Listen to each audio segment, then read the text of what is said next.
Welcome to Rust Generics. In this lesson, you'll learn how to write flexible, reusable code that works with any data type. Generics are one of Rust's most powerful features for code reuse. Instead of writing the same function for integers, floats, and strings, you write it once with a generic type. Let's explore generic functions, generic structs, and trait bounds.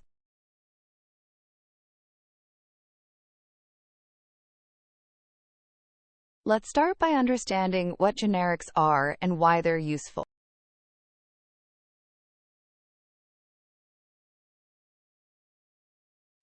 Generics allow you to write functions that work with multiple types instead of just one.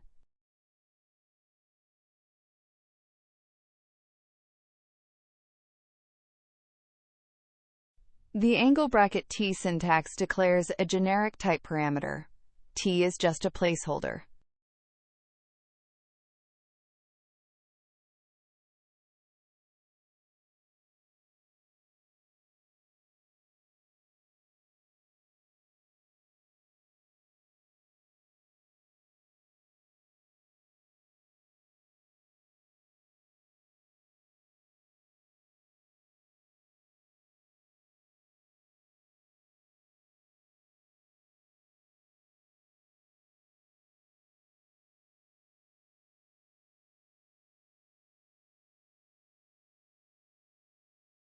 Now we call our generic function with different types. Rust infers the type automatically.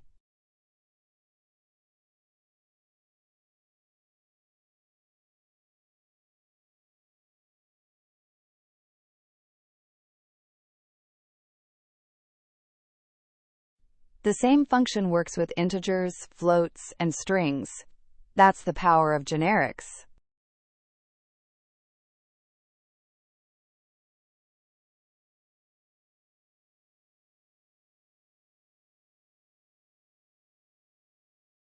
Structs can also be generic, allowing them to hold any type of data.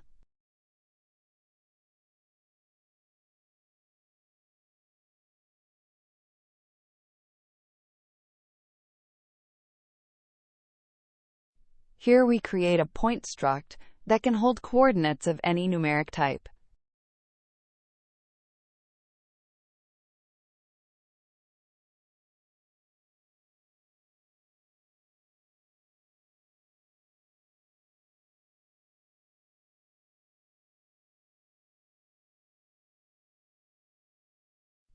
We implement methods on our generic struct. The impl block needs the type parameter too.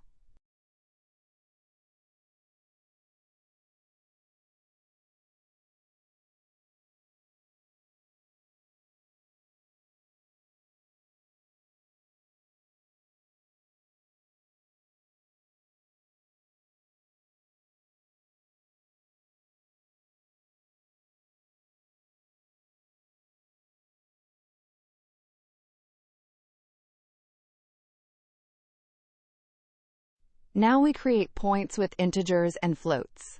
The same struct definition handles both.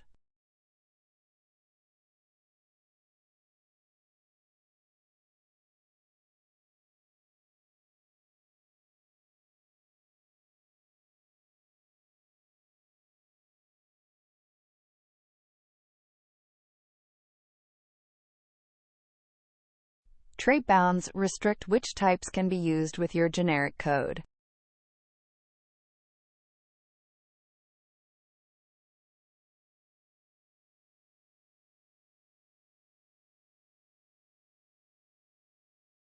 The colon syntax adds a trait bound. Here, T must implement the display trait.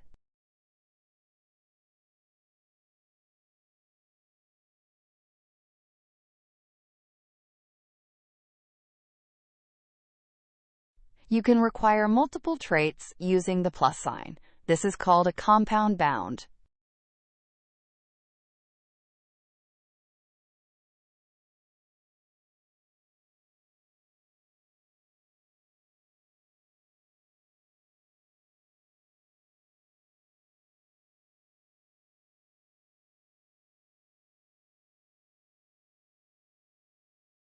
The where clause provides a cleaner syntax for complex trait bounds.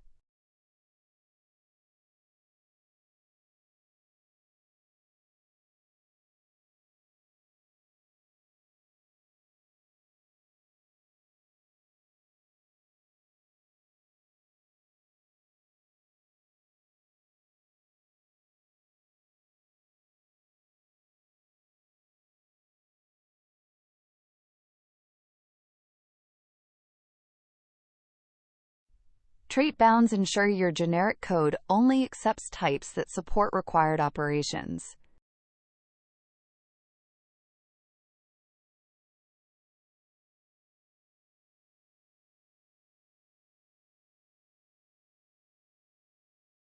Excellent work!